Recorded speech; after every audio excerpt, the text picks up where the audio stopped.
So it's my great pleasure to introduce today's esteemed keynote speaker, Dr. Jochen Sander. Jochen is Deputy Director and Head of the Collection of German, Dutch, and Flemish paintings before 1800 at the Städel Museum in Frankfurt, Germany, where he has worked since 1988. He is also Professor of the History of Art at the Goethe-Universität in Frankfurt. Jochen's numerous publications and exhibitions encompass a variety of topics related to Dutch, German, and Italian painting from the Middle Ages to the Baroque, including the Master of Lamal, Caravaggio in Holland, Dürer, and most recently, Rembrandt in Amsterdam, Creativity and Competition. A specialist in 15th and 16th century German and Netherlandish painting, he is a worldwide authority on the work of Hans Holbein the Younger. Jochen's magisterial, almost 400 pages long book on Holbein's abilities as a panel painter in Basel is the definitive work on this very, very important chapter of the artist's career. Jochen Sander's expertise, publications, and very kind advice informed this exhibition project from its very inception. Please join me in welcoming Dr. Jochen Sander to deliver a lecture entitled Becoming Holbein, Art and Portraiture.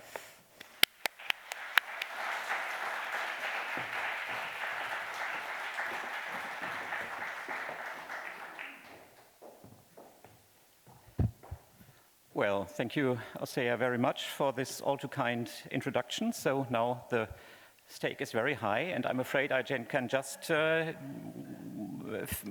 produce a failure. So please excuse me for what I have to say.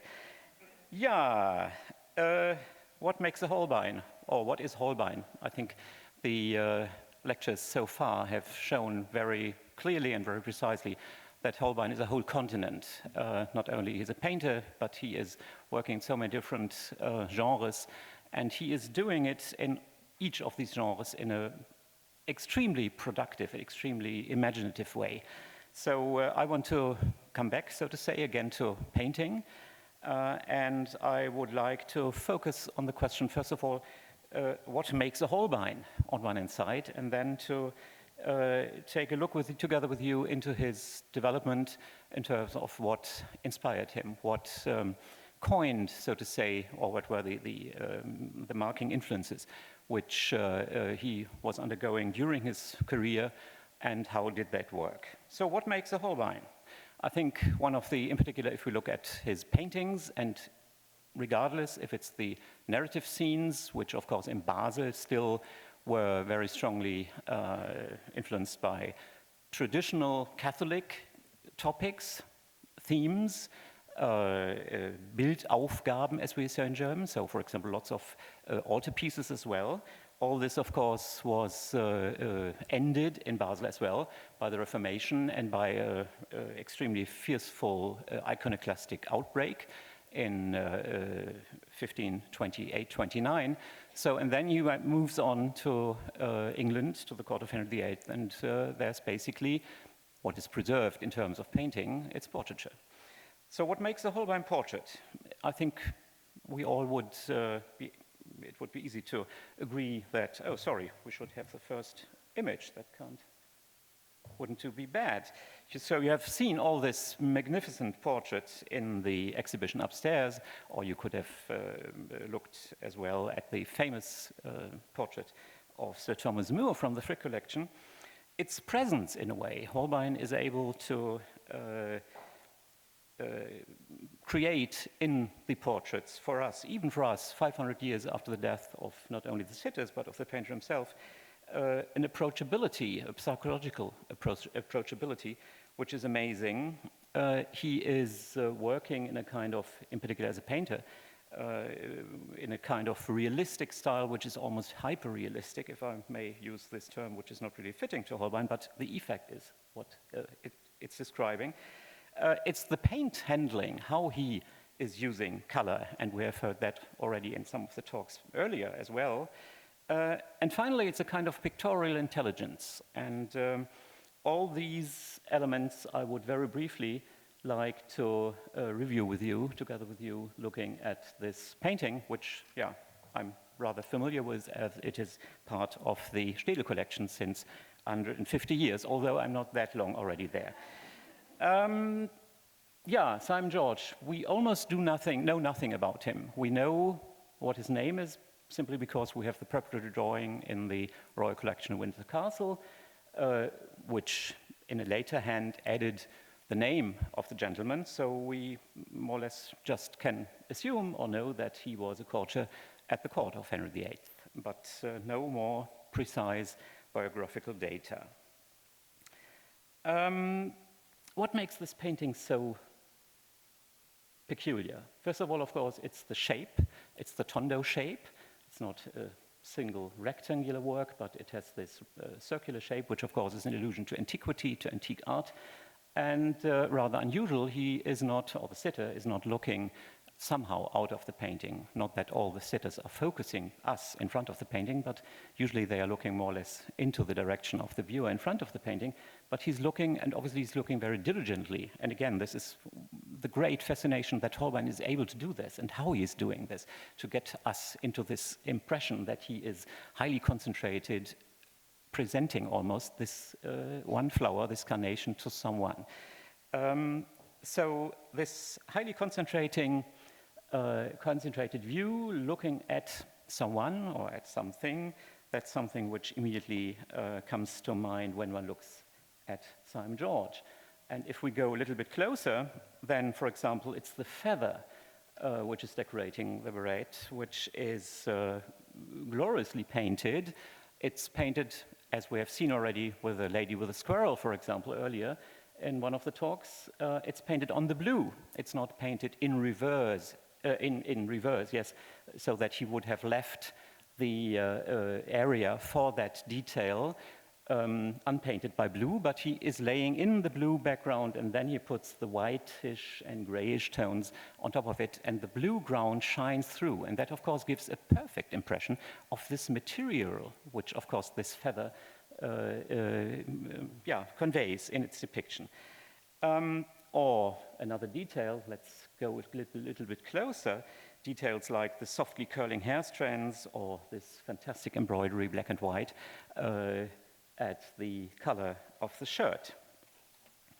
And the last detail, this literally shining quality of the black cloth, the velvet, with this embroidery on top of the fabric. That's just breathtaking how he's able to, produce that in terms of using color.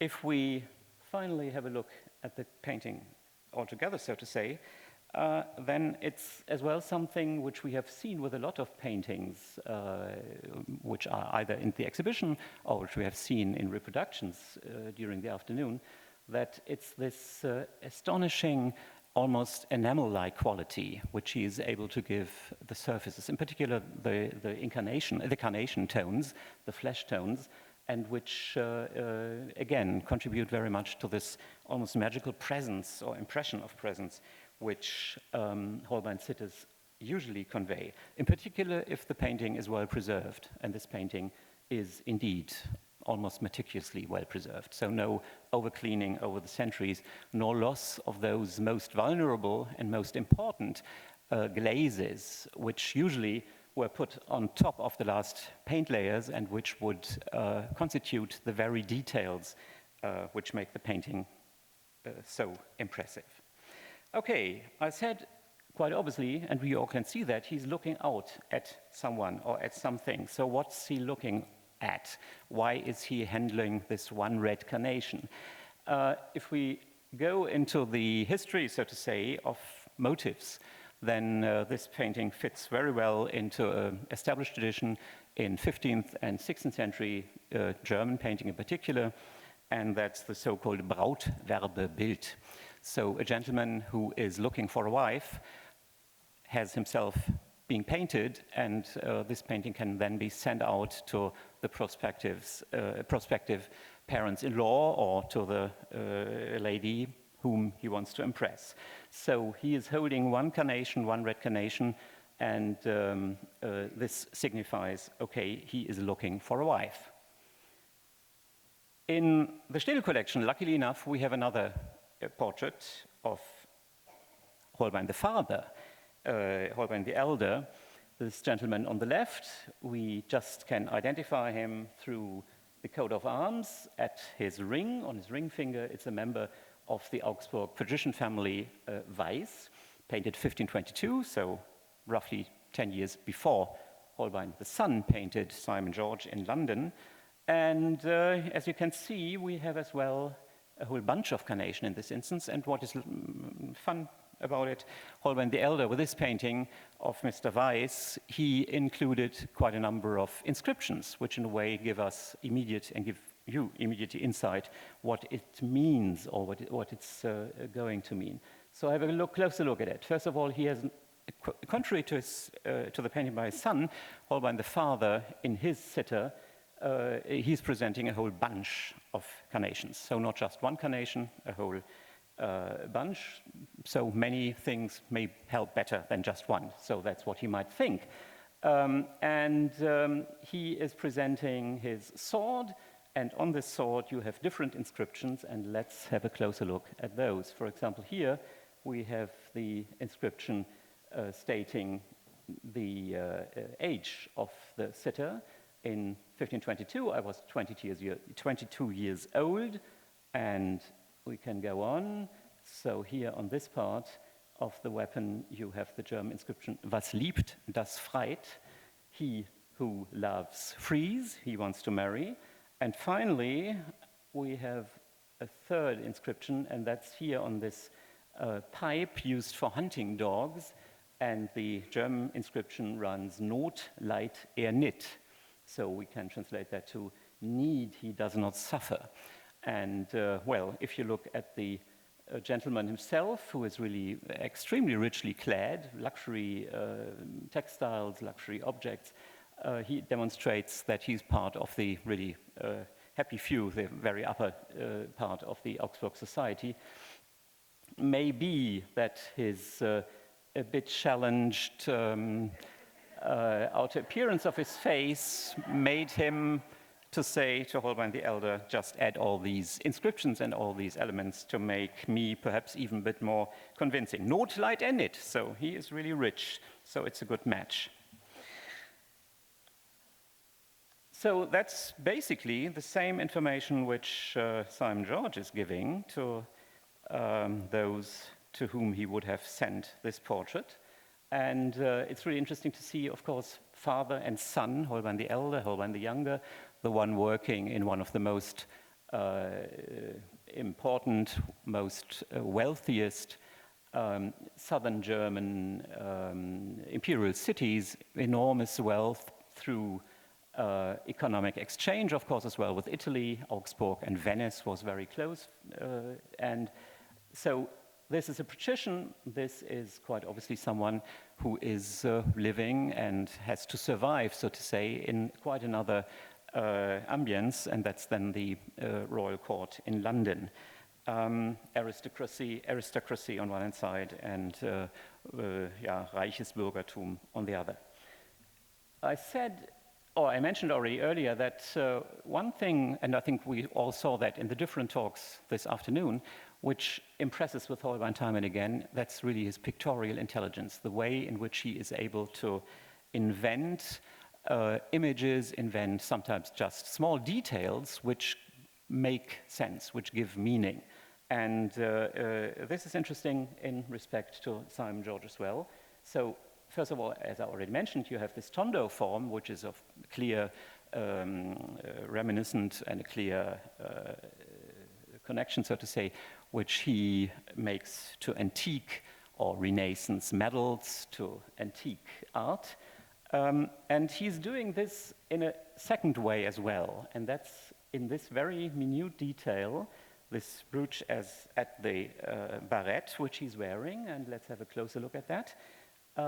So clearly a piece of goldsmith work as these little ornamental details which are fixed to the hat, and finally this little spray of flowers. There are discussions, Are these real, or are they perhaps as well goldsmiths' works, little jewels which would be then enameled as well, given their color?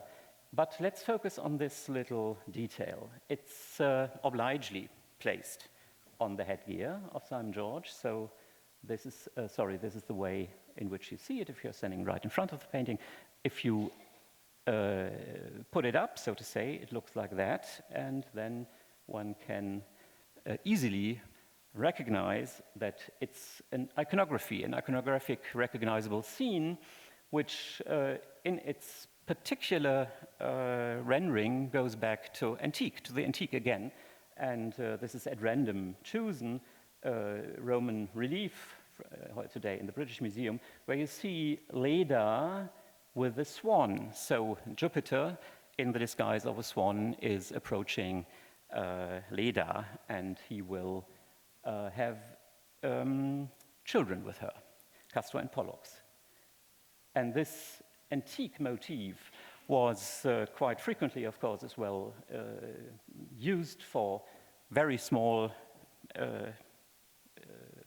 gems, for example, this intaglio, Rome as well British Museum, where you can see the same composition. So you see here Leda from the back, and you see the swan on the other side, so to say, of her body, and the long neck of the bird encircling her head and biting her into her shoulder. It's more or less the same composition as you can see here. And this, of course, was through antique or Renaissance works of art as well, transferred, the knowledge of this iconography transferred to the north, to Germany, to Italy, and here we have, for example, again, randomly chosen an engraving by an Italian painter which shows basically the same composition as Holbein uses it for this small brooch. So it's not only the traditional carnation to say, I want to marry, but he himself compares him, more or less openly, with Jupiter, who is in sexual intercourse with Leda. So quite an interesting and rather unusual combination of traditional and quite inventional iconography. A quick view, perhaps, as well at the state of the painting some months ago. The painting was cleaned, as so many others, or quite a number of paintings for this exhibition at the Getty and here at the Morgan. And here you can see that the painting was always impressive, was always a great work of art. However, it was really literally buried beneath extremely thick yellowed varnish. And here at the shirt, and as well here in the background, you can already see some cleaning probes which our painting restorer had done to make sure, or to investigate how difficult or easy the cleaning process might work. It was not very difficult, that was lucky, and the painting was very easily and quickly, the varnish removed, the painting cleaned. And what you see here, again, is an interesting document of how paintings over the centuries, as well as Holbein painting, has been mistreated. In the course of the centuries, this rather unusual tondo form was obviously not really understood, not really appreciated, and so an early owner of the painting wanted it to have it in a nice rectangular form. So it was cut. The original itself is what you now see here with the black, the original blue background, and it was cut at all four sides. It was then added. The corners were added, and that was the state of the painting when it entered the collection of the Städel in mid-19th century. It was rather quickly then determined that this was not the original shape, and so in the 20th century, early 20th century, the painting was again treated, and it was again restored to the original form. And simply here, for example, the round parameter, as well as here, these were preserved. There you can see even the barb, so the unpainted border of the original support, the wooden support, and so it was possible to determine the precise shape of the whole thing once again, and was added, and what is a bit tricky, the painting in this process was thinned and cradled, and so today it's not only the painting, the original part of it, but as well the secondary editions are cradled, which makes it difficult, together with the frame, by the way, which is not original, of course, to remove that. So not only the frame in which the Uffizi portrait was coming is not really a beauty, so neither the one which surrounds Simon George, but we can't take it off without really some risk for the cradled support, which includes the frame. So the real challenge for Stefan Knobloch, our paintings restorer, in a way, was, after having taken off the color of the later editions, to find an in-painting which fits perfectly.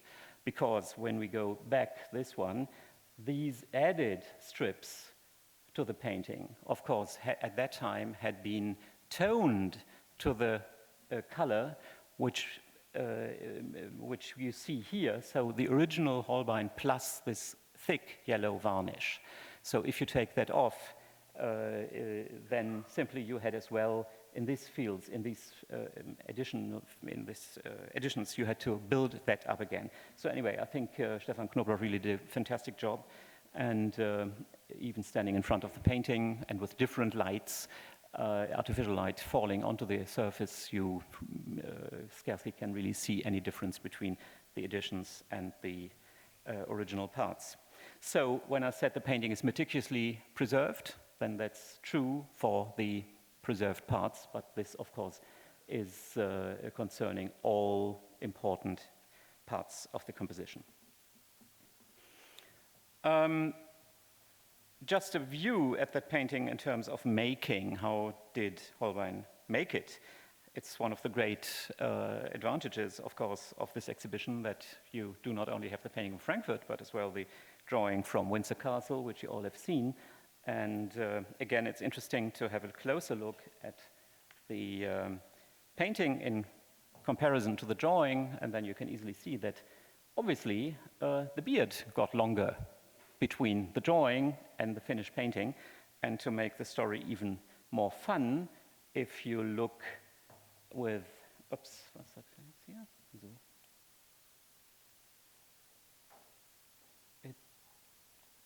I have no idea. Ah, okay. I'm afraid I need some help. Ah, okay. So if we use the possibilities of modern painting technology, then you have now on the left a detail of the infrared reflectography, and I help you reading it a bit. So we go a bit closer again, and now you can see, for example, here, that beneath the longer beard, which corresponds to the surface of the image today, you can see in the infrared reflectography the contour of the chin, which corresponds to this line here, and you can see additionally that the mustache, which is so marked in the drawing, you can already see here as well in the underdrawing of the painting. So Holbein started, and that's a process which we are very much used to in his portraiture, and not only in his portraiture, but as well in his profane or secular images as well. He used quite often, and that was already mentioned, mechanical transfers, carton, so to say, to transfer by using a drawing and using an intermediary layer, so to say, to transfer the underdrawing onto the prepared panel. And that is well the reason why this underdrawing looks so strangely mechanical. This is simply, he didn't do it freehand, but he didn't do it with this mechanical transfer. And finally, here you see the X-ray, and in the X-ray you can see that indeed he started with a full beard, but a short one, and only then finally he changed the whole thing to the present surface. So quite complicated, and obviously, this, I would suppose, was done at the wish of the owner of that beard. Well, if we look at Simon George, then immediately we get an idea of how a classical Holbein portrait looks like. And due to the fact that most of the paintings he executed before he left Basel for London are today exclusively in the Basel Kunstmuseum. And as all these paintings, all these, to a large extent, religious paintings are of bigger format, it's almost impossible, not only for the Getty or for the Morgan, to get any of these paintings on loan to the places here, or to any other European museum even. So if you want to see Holbein in Basel as a panel painter, you really have to go to Basel, to the Kunstmuseum, and there you can see these paintings. If you look at those, first of all, you get a bit more balanced idea of his, again, extremely varied output as painter. So as a Catholic painter, so to say, as a painter for an audience, for a city population living under Catholic rule, so to say. And only when Basel, in the 20s, while Holbein was there, was more or less becoming inclined to the Reformation, then, in a way, Holbein started thinking about, is it a good idea to stay here, or shouldn't I diversify, perhaps, my chances? And so he went not only 2 times to England, first time in the second half of the 20s, but before that already he went to France trying to find a position as court painter, in that case with Henry VIII's great rival, the French king François Premier. Once again, if we look at Simon George, we see a very characteristic as well paint application for a typical Holbein portrait of the 30s. However, if we look back, and that's the second part of my talk today, if we try to reconstruct or just to follow his work as a painter, as a panel painter, in terms of where does he come from, what influenced him, and how did he react on diverse influences, finally to become the painter of a painting like the Simon George or the Sir Thomas More, then we have to go back not only to Basel, to Switzerland today, but we have to go back to Augsburg, so the place where Mr. Weiss was living, and of course Hans Holbein the Elder, the father. So Holbein the Younger, Hans Holbein the Younger, was born sometimes end of 1497 or early 1498 into the family of a painter, of a successful and a very productive painter, Hans Holbein the Elder. And we have here, for example, a work by Hans Holbein the Elder. So when he did it in 1504, his son Hans was just 5 or 6 years old. So it's very unlikely that he could have contributed anyhow to that. That was the age, or it was even below the age, that the son of a painter or a young talented boy would enter the workshop of an artist, which indeed Hans then did. He learned in the workshop of his father. But this painting really gives you a good idea, in a way, of how Hans Holbein the Elder's, one generation earlier, paintings would look like. It's a religious painting. We are still before the Reformation. It's still the traditional Catholic topics. It's one of a series in which the different basilicas in Rome were depicted, so giving in that monastery in Augsburg, where this cycle was positioned, the chance to go to visit all these churches, so to say, in proxy, instead of going really in person to Rome, with a papal dispense. Very nice. In this painting, which shows the Basilica of St. Paul, you see here on the left side a detail which you see here in a larger detail, and you see not only Hans Holbein the Elder, the father, with 2 boys, a younger and a little bit elder one, So this is Hans Holbein the Younger and his elder brother Ambrosius. He as well became a painter. He as well, Ambrosius, left 1515 Augsburg together with his younger brother for Basel, and he started in Basel to work as an artist, but then by the early 20s of the 16th century, we simply lose of his existence. We do not know if he died or if he simply dropped out of the business of being a painter. But what is interesting in this painting, in 1504, when this painting was done, so Holbein the father is pointing, first of all, he depicts himself as a kind of signature in his painting, accompanied by his two sons, and he's pointing out to the younger one, to Hans. And even Ambrosius, the elder brother, in a way, is acting almost like a saint, presenting a donor in a traditional devotional image. So it seems that Hans Holbein the Elder rather early on realized that the talent of his younger son Hans might have been more impressive and more important than that of the firstborn Ambrosius. Another detail just to mention, when in mid-19th century art history as a discipline evolved in Europe, no one knew Hans Holbein the Elder. No one had any idea of how his paintings looked like. So in the 19th century, until the end of the 19th century, a painting like this, which is not dated on the surface, which is datable only through documentary evidence, which was dug up only later, a painting like this was regarded as Hans Holbein the Younger. So it took the 19th and early 20th century, first of all, to identify the fact, oh, there's a father, Hans Holbein the Elder, and that not all paintings which so far traditionally had been ascribed to Holbein were all by Hans Holbein the Younger.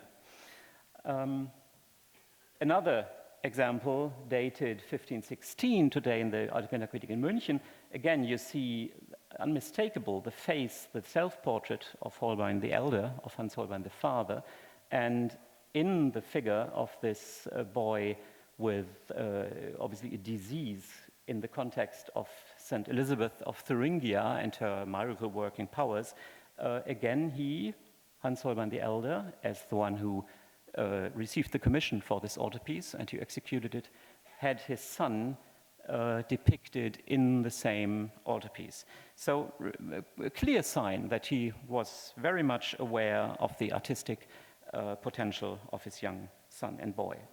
And the last image of Hans Holbein the Elder, the famous silver point drawing of 1511, today in the Berliner Kupferstichkabinett, you see Ambrosius and you see Hans in a fantastic silver point drawing by their father, and this we have already as well heard and seen that indeed Hans the Younger's ability as a portraitist is quite obviously as well something which he inherited. So already his father was a superb portraitist. So I'm sorry, I can't resist. The Städel has one of the main, the masterworks by Hans Holbein the Elder as well, this huge, rettable, 2 times changeable, open and foldable for the Dominican Church in Frankfurt. This shows in the closed state a strange depiction, rather unusual depiction on one hand side of the tree of Jesse, and on the other side a kind of mirror tree with all the saints of the Dominican order, and in the corner we see St. Dominic himself.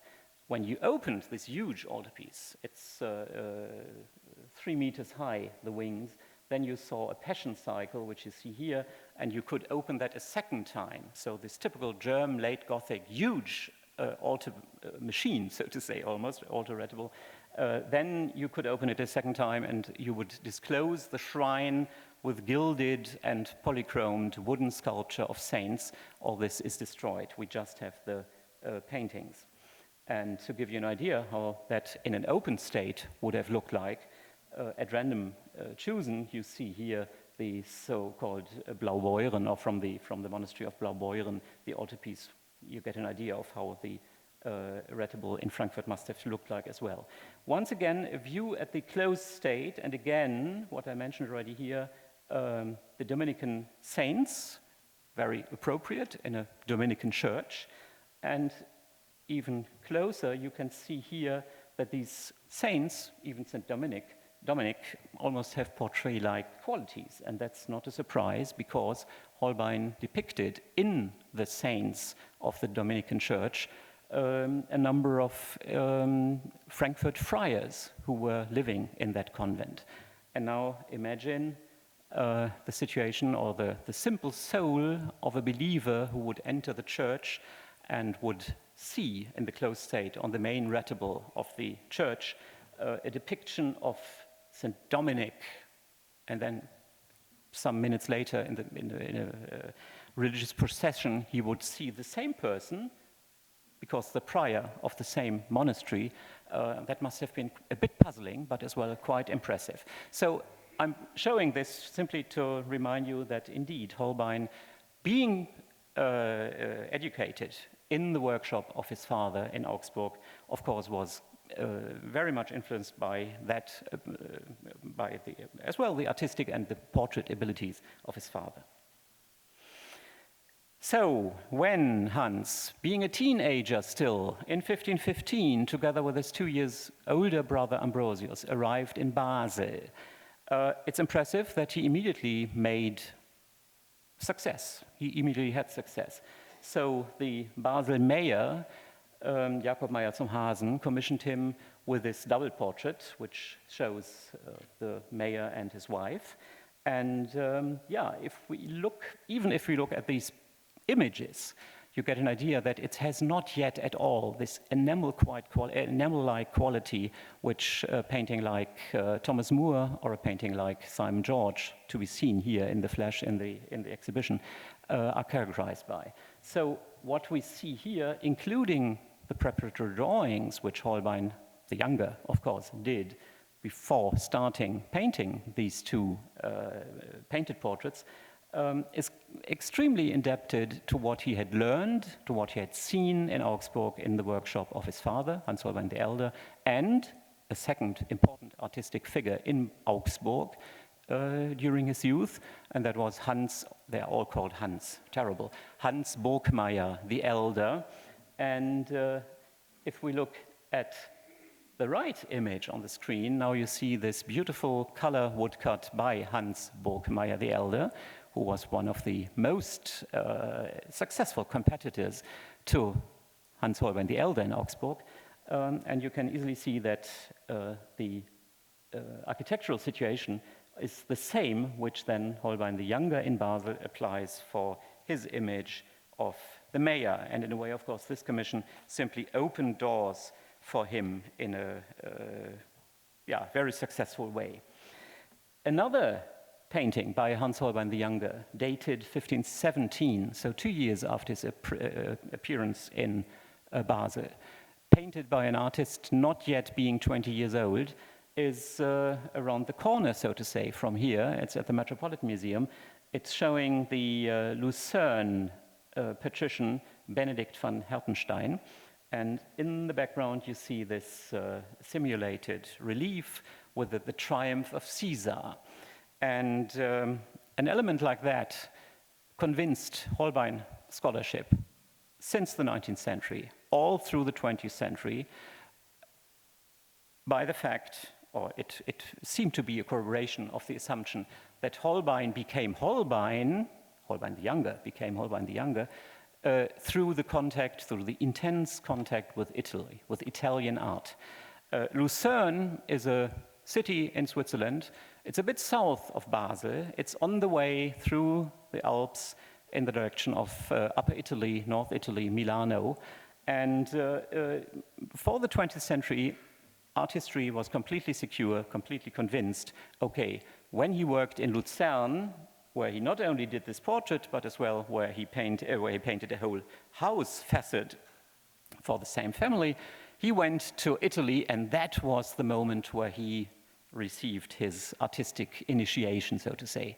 Augsburg and his father, okay, but that meeting or that knowledge of Italian art, that's what makes Holbein the Younger Holbein the Younger. As we will see, it's a bit more complicated.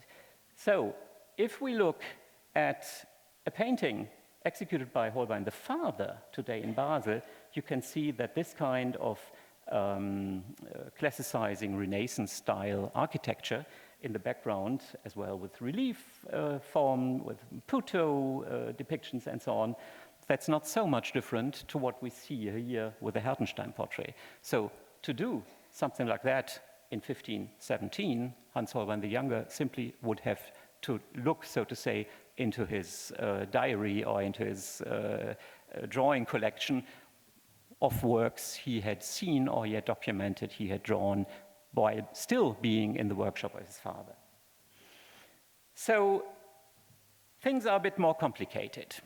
It seems that Hans Holbein, after arrival in Basel, remained in Basel, okay, made that one-year trip to Lucerne, but that he didn't go to Italy in this time, because when we look into the next really important works, painted works by Hans Holbein, and that's on one hand side this altarpiece today in Solothurn in Switzerland, we see quite a different impulse, at least if we look unconditioned, so to say, if we do not want to see in a painting like that basically Italian iconography or Italian style, which, as I said, almost all of the 20th century scholarship was assuming, though it was never possible for a painting like that, or for these early Basel paintings by Holbein, really to pinpoint and to identify and to define those works by Italian artists, which would have been a plausible explanation for the specific aesthetic appearance of Holbein paintings like the Solothurn Madonna. So what makes this painting so remarkable? Well, first of all, if you compare it in terms of iconography, but also in terms of paint application, in terms of interest in intricate details of detail realism, then there comes something very different to mind. Not so much a sojourn in Italy, but not necessarily a journey to the Netherlands, but at least a contact with early Netherlandish painting, like the Van der Paele Madonna today in Bruges. And I do not assume that Holbein knew the Paele Madonna. I do not say he necessarily went to Italy, to the Netherlands, but it seems to me quite obvious, not only with this painting, but with another one as well, that somewhere in southern Germany, perhaps in Basel, perhaps through Erasmus, who was living in Basel at that time, he might have come into contact with an Iconian painting, with a early Netherlandish painting, which made him familiar, which impressed him to see what early Netherlandish detail realism at the quality level of a Van Eyck could mean. And in that sense, I would like to compare these two paintings. And then, of course, it's quite obvious. It's quite a lot which is similar. You see the enthroned Madonna on a costly carpet, and you see a bishop in his liturgical vestments, even the same blue and gold, on the one hand side, and you see St. George on the other. What, of course, here is missing is the donor, but in the coats of arms, in the carpet, so to say, that donor is indirectly, so to say, present. Looking at the Solothurn Madonna, unfortunately, we have to keep in mind that this painting is badly preserved. So the surface is extremely abraded, and in a way, it's only a bit exaggerated expressed. It's a ruin. However, even as a ruin, if you go into details, you can get an idea how brilliantly painted this must have been, and how close Holbein the Younger, with his painting, painted in 1522, he came close to early Netherlandish aesthetics.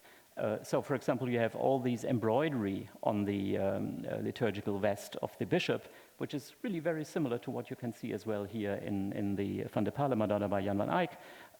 And have a look in particular at this motive. We enlarge that now. So here you can see it. You can even see in the embroidery a whole set of, in detail, identifiable religious stories, which we know in a very similar way in depictions of early Netherlandish painting. So finally, what, of course, is the great fun with the Van Eyck in Bruges, if you look into the shimmering shield which St. George has on his back, it's really functioning like a mirror. You can even see in this shining surface the reflection of the brown reddish column here. And the same thing holds true here in the silvery armor of St. George in Solothurn. There as well, you can see reflections of the red flag which the saint is presenting. There is another painting, and that's really now fantastically preserved, however badly photographed. And I apologize for this reproduction. I have no better one. It's a painting on long-term loan to the National Gallery in London by the Earl of Radnor, and they are rather posh with handing out high-resolution images, which, for example, do not show the shadow. So this brownish or darker strip here is simply the shadow of the frame. It's not part of the painting, but this, of course, compromises a bit the appearance of this perhaps most elaborate portrait which Holbein ever painted of Erasmus of Rotterdam.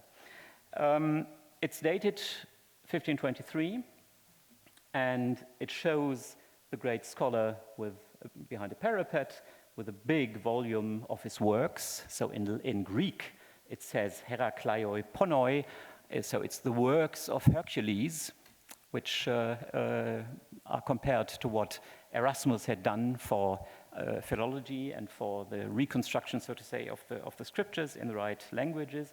And in the background, finally, we see behind this partly withdrawn curtain, we see a kind of still life on a shelf, and if we have a closer look at that, then again, please don't be too much puzzled by this brown strip here. It's just the shadow of this thick frame. So this, of course, you have to ignore. But what you see now is a still life with books, and they lean, or one of the books is leaning against a glass vase, a carafe. And on the surface of this glass object, Holbein quite obviously is demonstrating everything which he can do on a rather small scale, in it's a par force demonstration of his painterly abilities. On the side of the book here is a Latin inscription, and I have put that here on the right. So it's not only the date, 1523, but it states as well that I am Johannes, so Hans Holbein, whom it is easier to denigrate than to emulate. And if you are already, hopefully with me now, on the early Netherlandish trip, and if you are reminding that Jan van Eyck, 100 years before, was using as well a very famous and very both arrogant and a motto, so to say, both arrogant, demonstrating his ability, and at the same time a kind of stepping back, because what Jan van Eyck on his paintings quite often noted in a classicizing mixture of both Greek and Latin letters is als ich kann, which you can translate to as I, Jan van Eyck, can. And now I'm showing you again at random a painting by Jan van Eyck, London National Gallery, the man in the red turban, or traditionally thought to be a self-portrait by the painter. There you can see the original frame, and on the original frame right there you have this statement. And if you ever have seen a Jan van Eyck painting in the flesh, you know that for the early 15th century it's extremely arrogant for a painter to say, what you can see there is as good as I could, because there was no one else at that time who would be able to paint a painting like that. So in that sense, Adam, Holbein is incomparable in the early 16th century. Jan van Eyck, well, it's a match for the early 15th century. So if we read this, or but other way around, sorry, no, I'm here too quickly. If we compare these two statements, so to say, then indeed it's not so far away what Holbein is saying. It will be easier to denigrate me than to emulate me, als ich kann. It's the same basic idea which is behind that. Well, and then finally, I'm very sorry, so it's the Städel collection, just by chance. We see in the Erasmus painting by Hans Holbein the Younger, this fantastic glass carafe, and it's this statement which is on the book. So in a way, it's not only the depiction of Erasmus, but it's as well a detail like the different reflections on the surface of the glass, within the glass. Then there comes, at least for me, a painting to mind, which again is at the Städel. It's the Looker Madonna by Jan van Eyck. And here in the corner, we have almost, not the books, but we have another glass carafe, which has the same effect, so to say, demonstrating the uncomparable painterly abilities of Jan van Eyck to his contemporaries.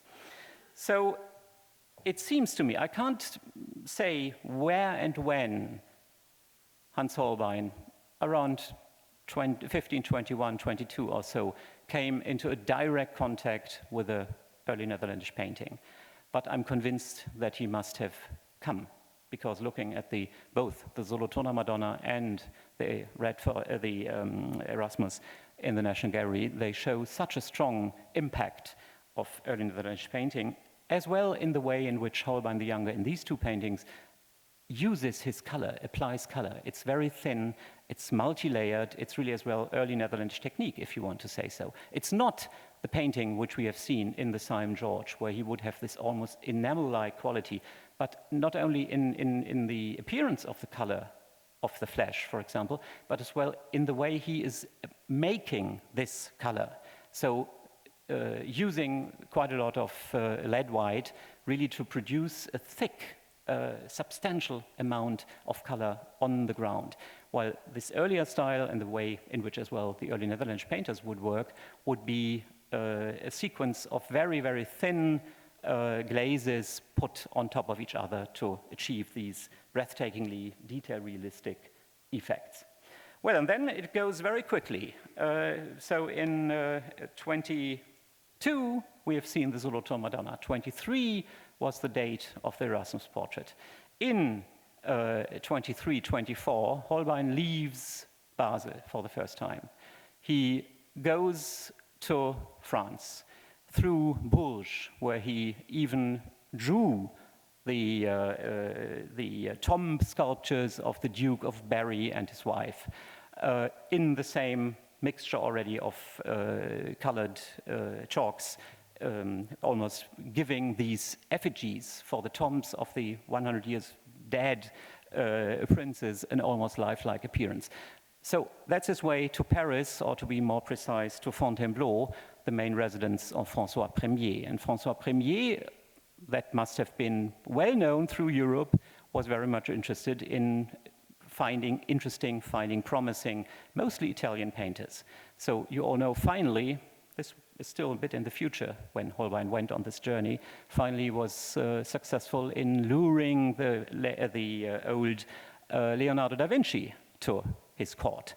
But already in the beginning, the decades before, it's not only François Premier, but as well important members of his court who are calling Italian painters to work for them. And among these painters, among others, is as well Andrea Solario.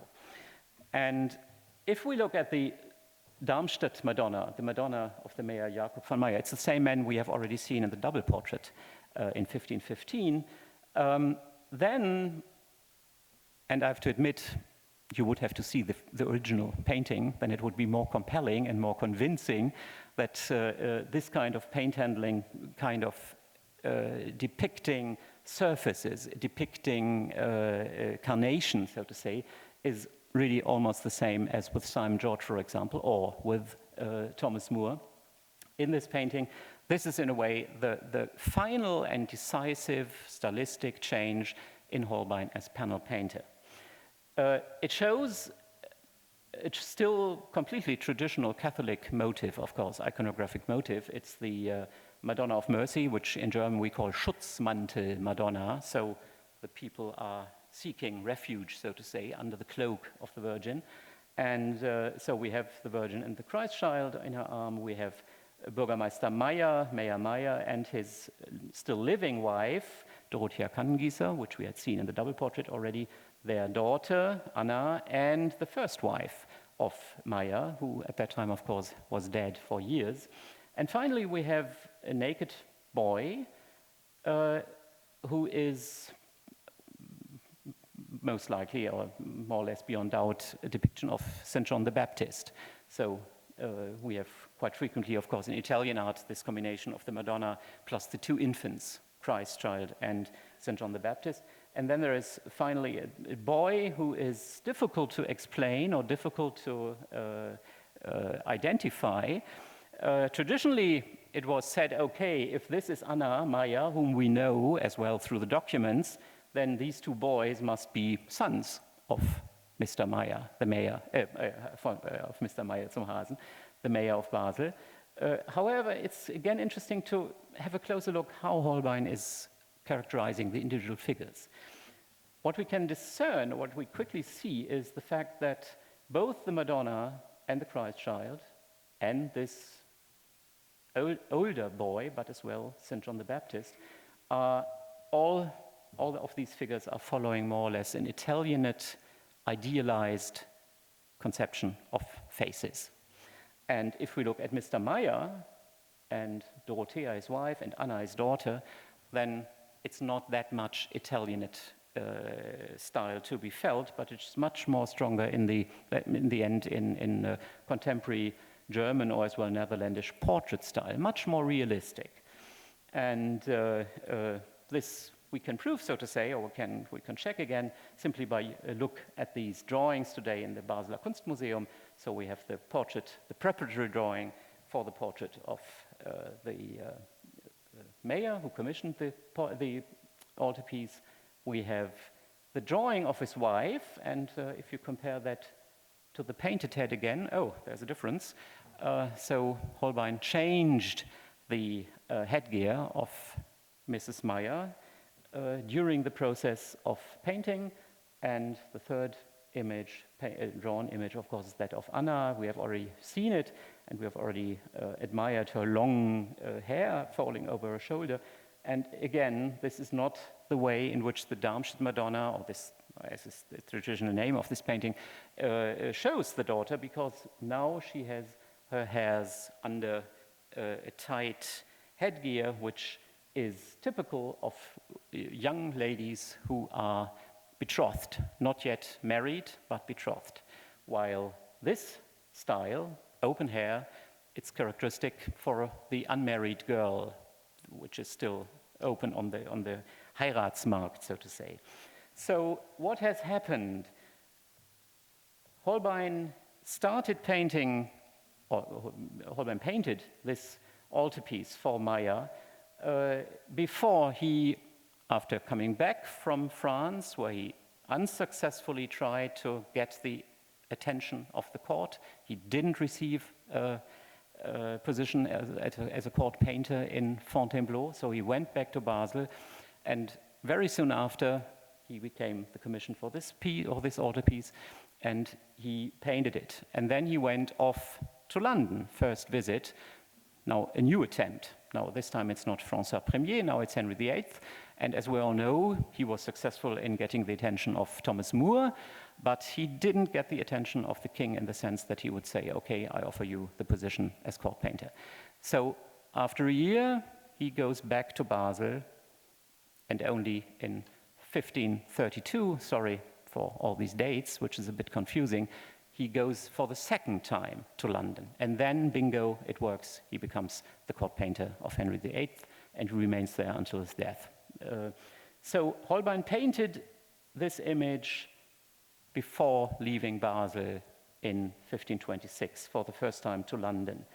And 2 years later, he came back, 28, that's document, we know it. And then, obviously, in between the social position of the daughter of the mayor, of Anna, had changed. Before Holbein left, she was a girl. After he came back, she was betrothed to her future husband. And so Mr. Meyer, the mayor, said, okay, Holbein, I want to have the painting made up to date. And this must be the moment when, as well, Dorothea Kannengießer, the mother, said, oh, we have now this new chic fashion for headgears in Basel. I want my headgear as well brought up to date. And all this you can see in the infrared reflectography. First of all, you can see here, this is the head of Anna.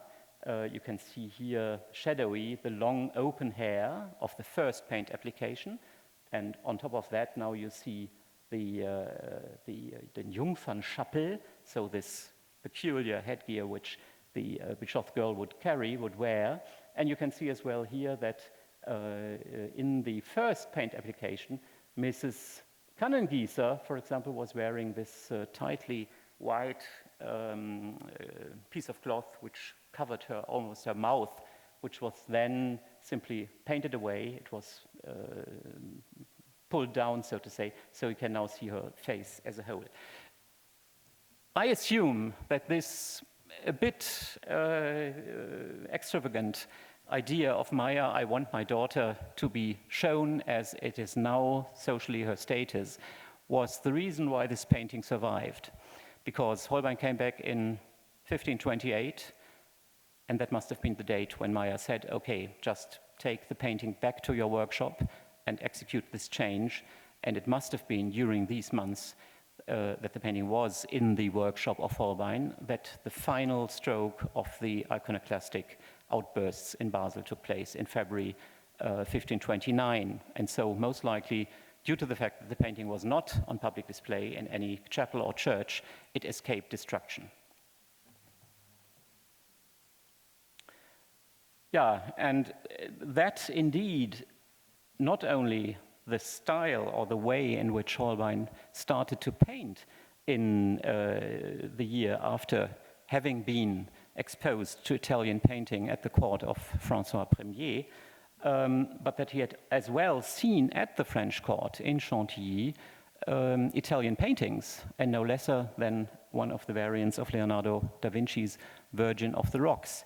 Again, you can detect, if you look at different details, for example, this hand seen from below to seen here with Leonardo, which is very similar to what Holbein then applies to the Christ child over here, or you can see as well, in this case, a clearly defined angel who is presenting Christ, the Christ child, who is making a benediction, so to say, towards St. John the Baptist. So this is the same configuration here. It's no longer an angel with Holbein, but it's this boy who is showing the same Italianate and not realistic figure type, facial type. He's almost a brother of the Madonna, but very different, for example, to the more northern characteristic portrait style in which Maya himself, being a real portrait, is depicted. Yeah, and I'm coming to the very end. Sorry for a longer and a bit bewegtem Abfolge. Almost in the same year, that's dated even on the parapet, as you can see, in 1526, when he received the commission by Bürgermeister Meyer, by Mayor Meyer, for the Madonna painting we have seen before. In the same year, he painted this beautiful painting of the Lais Corinthiaca, so it's an antique courtesan, a famous courtesan from the antiquity who was famous for the fact that she demanded extremely much money for her services, and that's what Holbein, in a perfect way, is pictorial intelligence demonstrating. So you see even this marked shadow which her hand is casting on the parapet. You see the amount of money which is lying on the parapet, and you see this hand, which of course is saying, "Give me more." And at the same time, you see the way in which Holbein shows the other hand of the Lais, of the courtesan, who is obviously grabbing her mantle just to get up and to go away. And so the curtain is already, the curtain is already drawn a bit away. So it's just this impulse to, that she might move out. So hurry up, present a bit more of money to make sure that she's going to stay. This, as well, facial type of the lice, the closest to which we can get, in a way, is Andrea Solario, who was one of these temporary workshop members, even of Leonardo, who had come to the court of François Premier before Leonardo finally came to the court, to France. And this is the painting in the Metropolitan Museum. There's another one in the Viennese Kunsthistorische Museum, which shows as well Salome. And if you look not only at her facial type, but as well at the garment with these stripped indentations in the garment and so on. So it's extremely close. It's extremely unusual, this way of depicting, let's say, in Germany, in Augsburg at that time, or in the Netherlands either. But it's highly characteristic for what Holbein must have seen while being 23, 24 in Fontainebleau, trying to get into a closer contact with the French court to become a court painter. So the funny thing, in a way, is that from this moment on, from the moment when he came back from France in the mid-20s, Holbein's style as a painter, as a panel painter, more or less remained stable. If you look at the Darmstadt Madonna, 26, 28, if you look at Sir Thomas More, if you look at Simon George, even if you look at the latest portrait paintings, which are in the flesh to be seen here in this beautiful exhibition, you can see that there is no longer a decisive change of style anymore. And the irony, in a way, is that Holbein's exposure to Italian art, which you can see here, either exemplified by Solario or by Leonardo da Vinci himself, was extremely strong. So he incorporated this influence or this impression. However, he didn't get these ideas for this. He didn't get the first-hand knowledge of that in Italy, going to Italy himself, but he received it by going to the French court, to Paris and to Fontainebleau. And he adjusts some details, which in a way, close-ups of the face, and again of this peculiar way in which, in this painting, dated 1526, Holbein as well uses color to give, or to give the face, to give the flesh tones, this uncomparable enamel-like surface and structure, that this is so close to what we then finally see as well with Simon George. And so I came one circle around. So in a way, as we have seen, Holbein is extremely innovative, and he's extremely open to new impressions and how to incorporate it to his own ideas, to his own style. But in terms of painting, in terms of panel painting, he finds his personal style rather early in the mid-20th century, 1520s. Okay, well, thank you very much, and thank you for your patience with me.